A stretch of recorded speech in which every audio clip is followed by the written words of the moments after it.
할렐루야. 하나님께 영광입니다. 미국 수련회에 함께 하신 주님을 찬양합니다. 방해가 있을 때마다 주님의 인도하심을 느끼는 도구가 될 뿐이었습니다. 우리는 그 일정 속에서 우리 주님의 역사하심을 알고 느끼고 또 체험했습니다. 그러므로 이 시간도 이곳에 저희들이 도착하여 드리는 첫 예배지만은 여전히 우리 주님은 우리를 돌보시고 우리 모두를 돌보시고 계시는 것을 믿습니다. 우리 주님은 이 땅에 첫 제자들을 부르셨습니다. 제자들과 함께 생활하시면서 공동체를 형성하였습니다. 성경에를 보면은 베드로를 제일 먼저 부르는 장면이 나옵니다만은 베드로 이전에 이미 안드레와 요한도 예수님을 따랐던 그런 모습을 봅니다. 세례 요한의 제자들이 세례 요한의 증언을 듣고 예수님의 제자가 되고 예수님을 따라 많은 사람들이 그의 제자가 되고 그와 함께 더불어 생활했습니다마는 결국은 예수님은 12명의 제자를 남기셨습니다. 그 12명의 제자를 남기시면서 예수님은 이 땅에 자기의 몸과 같은 공동체를 남겨놓으셨습니다. 그 마지막 장면이 오늘 요한복음 13장에 나옵니다. 13장은 이스라엘의 유월절 만찬이지만 물론 이스라엘 백성들은 그 다음 해에도 유월절 만찬을 했겠지만은 예수님은 마지막 만찬이었습니다. 그 마지막 만찬에 12명의 제자들과 함께 했고 그 12명의 제자들, 그 12명의 공동체에게 주님은 어떤 부탁을 하고 계시는 것입니다. 그 12명의 공동체와 함께 주님은 마지막 시간을 보내고 있습니다. 그 유월절에서 주님이 하신 말씀의 중요한 포인트는 다시는 이런 유월절을 하지 않겠다. 그것은 무슨 말입니까? 이제 유월절은 끝났다는 겁니다. 예수님이 오심으로 해서 이스라엘 백성들이 지키는 유월절은 더 이상 필요가 없다. 이제는 나와 함께 새로운 하늘나라에서 새로운 유월절을 맞이할 때까지 너희들은 그럴 필요가 없다. 유월절의 완성을 주님이 가지고 오셨으니까 내년에 할 필요가 없잖아요. 이미 끝났는데 예수님이 어린 양 십자가의 제물로 바쳐질 그 양으로 오셨는데 내년에 또 양을 잡을 필요가 없습니다. 그래서 내가 너희들과 함께 이 유월절을 마시기를 얼마나 내가 기대했는지 모른다. 주님 그렇게 말씀하셨죠. 그러면서 그 유월절의 만찬장에서 주님은 제자들의 발도 씻기시고 그들을 사랑하시되 끝까지 사랑했어요. 주님이 공동체를 향하여 취하신 태도 중에 첫 번째 태도는 끝까지 사랑했다는 겁니다. 그러면서도 그 공동체에게 좀 슬픈 소식을 이야기했습니다. 나는 가야 한다. 나는 떠나야 한다. 나는 아버지께로 가야 된다. 남겨놓은 너희들 어떻게 하면 좋으냐. 제자들은 주님과 공동체 생활을 하면서 원없이 좋았습니다. 그런데 그 주님이 가신다면 이 공동체는 어떻게 될 것인가. 주님이 자꾸 떠나신다고 하니까 곧 주님이 십자가에 달려서 죽으셔야 된다는 것은 눈앞에 들어오지도 아니하고 성천하셔서 아버지께 가실 것만 같은 그런 불안 속에 제자들은 예수님과 헤어진다는 그 사실 때문에 근심 걱정하고 있었습니다.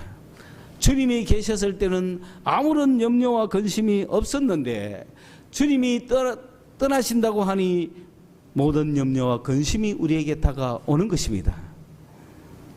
오늘 사랑하는 여러분, 걱정 근심이 많으시죠?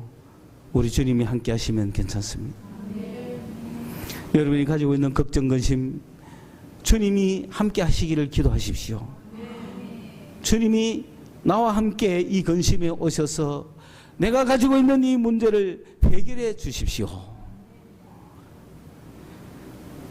그런데 막상 주님이 떠난다고 생각하니 모든 걱정 근심이 그들에게 밀려왔습니다. 그럴 때 주님은 근심하는 그들을 향하여 14장에 또 이야기합니다. 너희는 마음에 근심하지 말라. 마음에 요동하지 말라. 마당에 이 여러분의 마음에 뭔가 동요가 일어나지 말라. 왜냐하면 내가 가면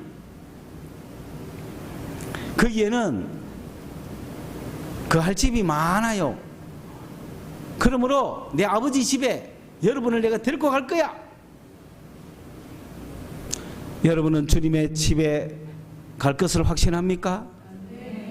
이 세상을 떠나면 주님의 집에 갈 것을 확실합니까? 그러면은 주님이 먼저 가시도 괜찮아요? 주님과 좀 헤어져도 괜찮습니까? 예. 그런데 도마가 걱정이 됐습니다.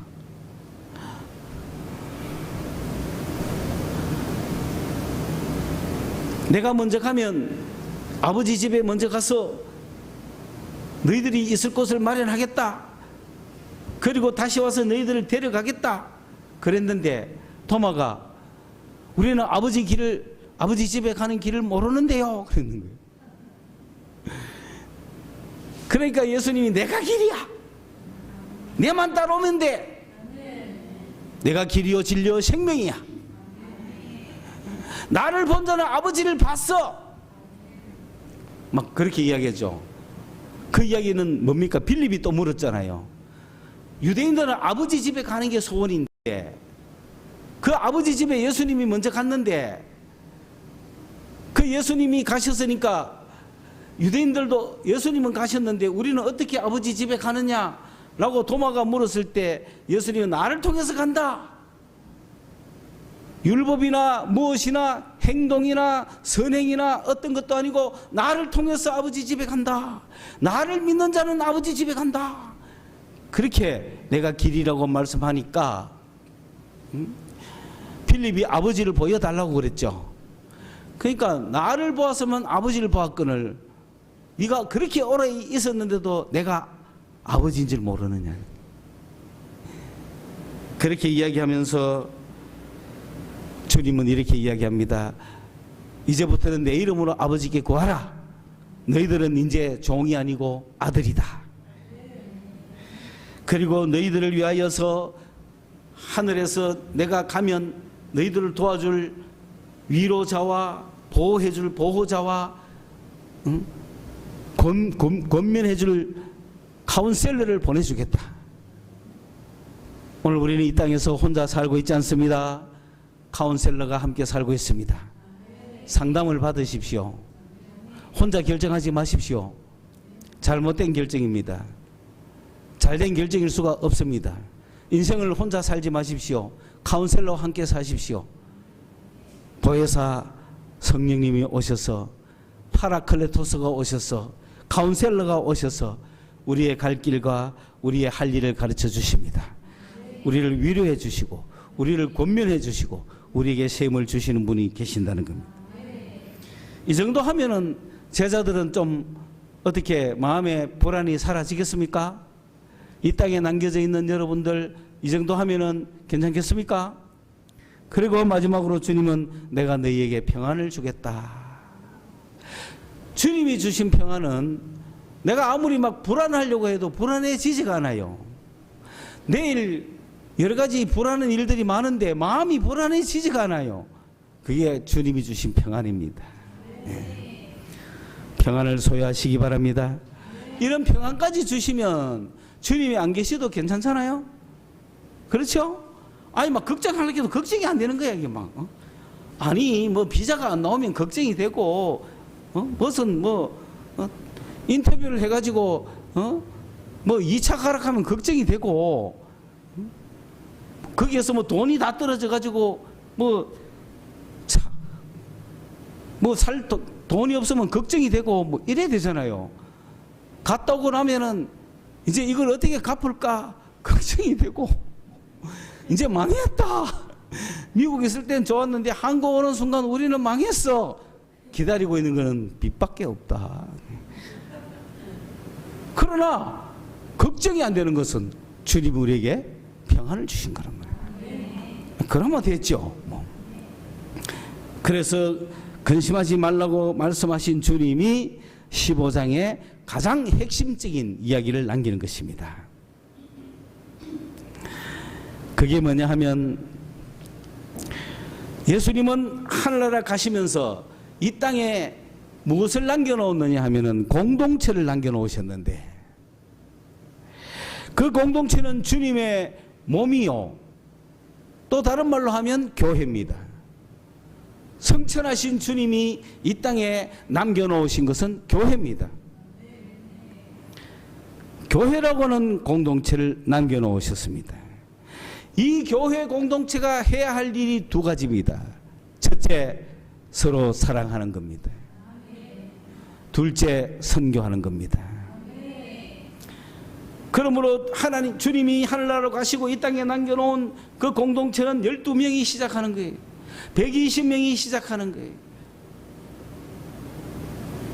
500명이 시작하고 3,000명이 시작하고 수만 명이 시작하고 전 세계에 그렇게 지금까지 주님이 남겨놓은 공동체는 오늘 이 시간까지 우리 성서소망교회까지 공동체로 남겨놓으신 겁니다.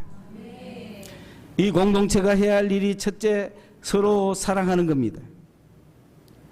어떻게 사랑하느냐? 내가 너희를 사랑한 것 같이 하는 거예요. 우리끼리 서로 사랑하라 그러니까 내 방식대로, 내 생각대로 사랑하는 게 아닙니다.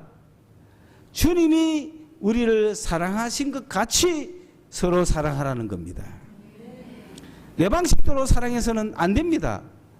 주님의 방식대로 사랑하셔야 되는 겁니다. 주님이 나를 사랑하신 것 같이, 주님이 우리를 사랑하신 것 같이 우리도 서로 사랑해야 되는 거예요. 왜 서로 사랑해야 되는지 아십니까? 그 이야기를 15장에서 말씀하고 계시는 거예요.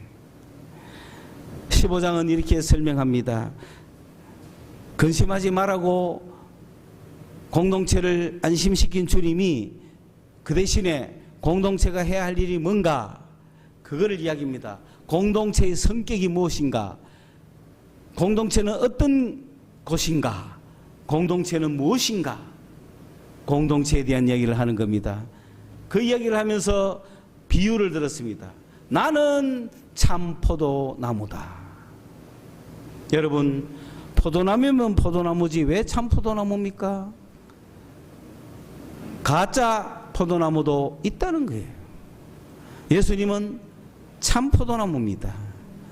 그러면 여러분, 포도나무는 누구인가요? 이스라엘이죠. 유대민족이죠. 유대민족은 포도나무였습니다. 주님이 심은 포도나무였습니다. 그들은 하나님의 백성으로 선택받은 포도나무들이었어요. 그런데 이 포도나무가 돌포도를 맺은 거야. 나쁜 열매를 맺은 거야. 그러면 이게 참 포도나무입니까? 가짜입니까? 가짜인 거예요. 포도나무를 심었지만은 열매를 보니까 돌포도를 맺었어요. 그러면 이 포도나무는 진짜가 아니에요. 그래서 누가 진짜입니까? 내가 참 포도나무다. 내가 누구예요? 예수님이에요. 예수님은 참 포도나무예요. 유대인들은 가짜들이. 예수님으로부터 시작되는 것이 진짜 하나님의 백성들이라 이 말입니다. 그리고 아버지는 농부예요. 가드너라는 거죠. 가꾸시는 정원사고. 왜 포도나무를 그렇게 이야기하냐면은 포도나무 가지가 너무 연하기 때문에 마치 꽃나무의 꽃잎과 같다 이 말입니다. 그러니까 가지치기도 해줘야 되고 늘어진 것은 복도도 줘야 되고. 그래서 포도나무에 가지가 많잖아요. 그 가지 중에 여러분 열매 없는 가지는 어떻게 해야 돼요? 잘라 없애야 되죠. 열매가 있는 가지가 쭉 늘어져 가지고 흙에 대이고 있으면 어떻게 해줘야 되죠? 들어 가지고 흙을 깨끗하게 닦아주고 뭘 받쳐주고 해가지고 더 많은 열매를 맺도록 해주죠. 그러니까 요한복음 15장 1절을 다 같이 읽읍시다. 나는 참 포도나무요 내 아버지는 농부라. 이 말은 뭡니까? 예수님으로부터 시작해야 구원이 있다. 2절 읽읍시다. 물은 내게 붙어 있어 열매를 맺지 아니하는 가지는 아버지께서 그것을 제거해 버리시고 물은 열매를 맺는 가지는 더 열매를 맺게 하려 하여 그것을 깨끗하게 하시느니라. 그러면 어때요? 두 종류의 가지가 있죠. 한 가지는 열매가 없는 가지가 있어요. 이거는 예수 믿는다고 있어도 열매 없으면 잘라버린다는 겁니다. 또 한 가지는 많은 열매를 맺고 있어요. 그래서 그 열매 맺는 가지는 더 많이 맺기 위해서 깨끗하게 합니다. 자, 그러면은 3절을 읽읍시다. 너희는 내가 일러준 말로 이미 깨끗하였느니라. 우리는 그러면 깨끗하기 때문에 열매 맺는 가지입니까? 안 맺는 가지입니까? 열매 맺는 가지죠. 예수 그리스도가 말씀해 준 죄사함을 얻었단 말입니다. 4절 내 안에 거하라 나도 너희 안에 거하리라. 가지가 포도나무에 붙어 있지 아니하면 스스로 열매를 맺을 수 없음같이 너희도 내 안에 있지 아니하면 그러하리라. 그렇습니다. 어떻습니까? 그러면 우리는 예수 안에 붙어 있기만 하면 되죠. 그런데 유대인에게 붙어 있으면 쓸데없는 돌포도를 맺죠. 우리는 예수 외에 어떤 가지에도 붙어 있으면 안 됩니다. 예수 외에 어떤 나무에도 붙어 있으면 안 됩니다. 세상 학문이나 세상의 어떤 신이나 세상의 종교나 세상의 어떤 사람이나 세상의 어떤 교리나 세상의 어떤 철학에 붙어 있으면 열매를 맺을 수가 없습니다. 오직 예수 그리스도께 붙어 있어야 됩니다. 그래서 가지가 나무에 붙어 있지 않으면 열매를 못 맺죠. 당연하게 우리가 예수를 떠나서는 아무것도 할 수 없다 이 말입니다. 그 다음에 두 번째 비유를 말씀하시는데 뭐냐 하면은 5절을 읽읍시다. 나는 포도나무요 너희는 가지라. 예, 나는 포도나무요 너희는 가지다. 두 번째 비유죠. 이건 무슨 뜻입니까? 예수님이 포도나무고 우리는 가지이기 때문에 예수님은 참 포도나무죠. 그러니까 우리는 이제 이 가지가 그 포도나무에 붙어 있기만 하면 열매를 맺을 거 아니에요. 그렇죠? 나는 포도나무요 너희는 가지라. 그러면은 우리가 가지가 되어서 포도나무에 붙어 있다는 표현을 다른 말로 하면은 그가 내 안에 내가 그 안에 거하면 사람이 열매를 많이 맺나니 나를 떠나서는 너희가 아무것도 할 수 없습니다. 맞죠? 6절을 읽읍시다. 사람이 내 안에 거하지 아니하면 가지처럼 밖에 버려져 따라나니 사람들이 그것을 모아다가 불어 던져 사르느니라. 그렇죠? 만약에 여러분 가지가 어때요? 그게 붙어 있지 않으니까 떨어져 가지고 있으면 말라 비틀어지죠. 이 말라 비틀은 가지는 다 잘라내잖아요. 잘라가 땅에 떨어지면 어떻게 해요? 사람들이 그것을 주워다가 뗄감으로 쓰죠. 그러니까 우리가 예수 안에 붙어 있지 아니하면 이런 꼴을 당한다는 겁니다. 예수 안에 붙어 있지 않으면 이런 꼴을 당하는 거예요. 7절을 읽읍시다. 너희가 내 안에 거하고 내 말이 너희 안에 거하면 무엇이든지 원하는 대로 구하라. 그리하면 이루리라. 드디어 그가 내 안에 내가 그 안에 거한다는 말은 무슨 말입니까? 내가 그 안에 거하고 예수님의 말이 내 안에 거한다고 했죠. 예. 그러니까 예수님 자체가 점점 발전해서 예수님의 말씀, 예수님의 말이 내 안에, 예수님의 레마가 내 안에 오면 그 말입니다. 그 예수님의 말씀이 내 안에 있으면 무엇이든지 구하라 원하는 대로 이루어지리라. 그러니까 뭡니까? 내가 예수님 안에 거하고 예수님의 말이 내 안에 거하면 우리는 나무에 붙어있는 가지가 되죠. 여러분 안에 예수님의 말씀이 있습니까? 그러면 예수님이 여러분 안에 거하는 거예요. 그래서 무엇이든지 원하는 대로 막 구하면은 그 구하는 것마다 다 열매라 그래요. 내가 기도해서 구한 것을 열매라 그러는 거예요. 8절을 읽읍시다. 너희가 열매를 많이 맺으면 내 아버지께서 영광을 받으실 것이요 너희는 내 제자가 되리라. 예, 이게 뭡니까? 열매를 많이 맺어서 제자가 된다는 말이 아니고, 너희가 열매를 많이 맺으면은 아버지가 영광을 받으시는 것은 물론이고 너희가 내 제자가 됐다는 걸 볼 수 있지 않느냐 이 말이죠. 너희가 내 제자라는 걸 볼 수 있지 않느냐. 너희가 내 제자라는 거 인정되지 않느냐. 많은 열매를 맺으니까 너희가 내 제자인 거가 확실하지 않느냐, 그런 얘기죠. 자, 그러면 이제 뭡니까? 내가 예수 안에 거해야만 하겠구나. 가지가 나무에 붙어 있어야 되겠구나. 예수님은 생명의 참 포도나무요, 우리들은 가지니, 가지가 열매를 맺으려면 나무에 붙어 있어야 되는데, 이 나무에 붙어 있다는 뜻은 예수님이 내 안에, 내가 예수 안에 있다는 뜻이죠. 그러면 여러분, 예수님이 여러분 안에 있습니까? 예수님이 여러분 안에 있다는 것은 내가 예수를 믿고 예수를 구주로 받아들이고 예수님을 나의 주님으로 고백했다는 뜻입니다. 믿습니까? 예수님 믿습니까? 그러면 예수님이 내 안에 들어온 거예요. 이게 안 되는 사람은 아무것도 출발이 안 되죠. 이게 안 되는 사람은 주님의 공동체가 아니죠. 교회당에 아무리 나와도 그 교회당의 멤버는 되는지 모르지만은 예수님의 멤버는 안 되는 겁니다.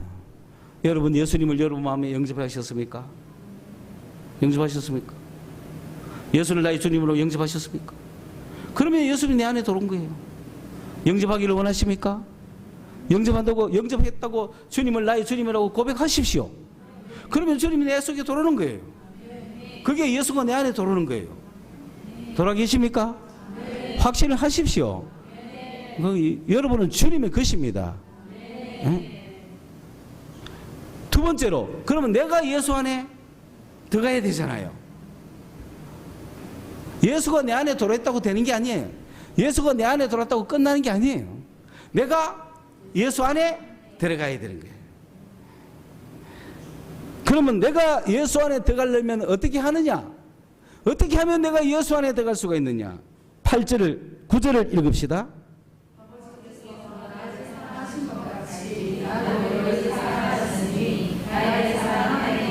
그렇죠. 아버지께서 예수님을 사랑했죠. 아버지께서 예수님을 어떻게 사랑하셨을까요? 무지무지 사랑했겠죠. 아버지께서 예수를 어떻게 사랑한 것 같이 나도 너희를 무지무지 사랑한다는 거예요. 나의 사랑 안에 거하라. 그러니까 내가 예수 안에 들어간다는 것은 예수님의 사랑을 믿는다는 거죠. 예수가 나를 사랑한다는 걸 믿는다는 겁니다. 예수님의 사랑 안에 거하십시오.